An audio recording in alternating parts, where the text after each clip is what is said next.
کابل کې د یونما پر دفتر برید او د اسلامي امارت د بدنامولو هڅه د دوشنبې په سهار ډزو د کابل ترخی پله کې د یونما دفتري چارې ټکنۍ کړې وې.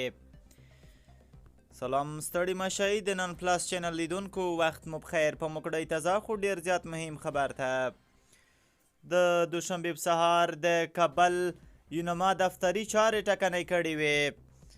په کابل کې د ملګرو ملتونو د استازي په دفتر کې له ډزو وروسته په ترخی پله کې د دغه دفتر کارکوونکو د دوشنبې په سهار ونه کړای شول چې خپل کارځي ته لاړ شي.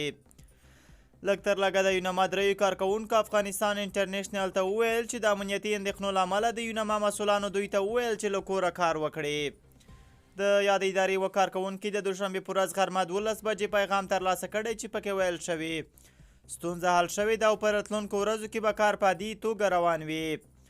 یونما دفتر په یوه اعلامیه کې تایید کړه چې په دې پیښه کې یو کس وژل شوی او یو بل ټپي دی.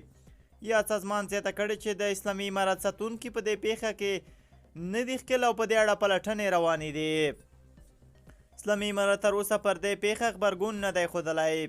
د دوشنبې په ورځ د یونما دفتر داسې مهال د لنډ وخت لپاره وتړل شو چې د امریکا د بهرنیو مرستو د ځنډېدو له امله په افغانستان کې د 50 بهرنیو مؤسسو فعالیتونه درېدلي دي.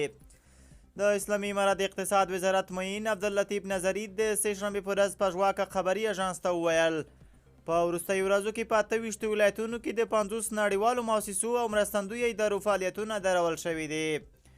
نظري د دغو مؤسسو د کار درېدلو لامل د متحده ایالتونو د مرستو ځنډول وبلل.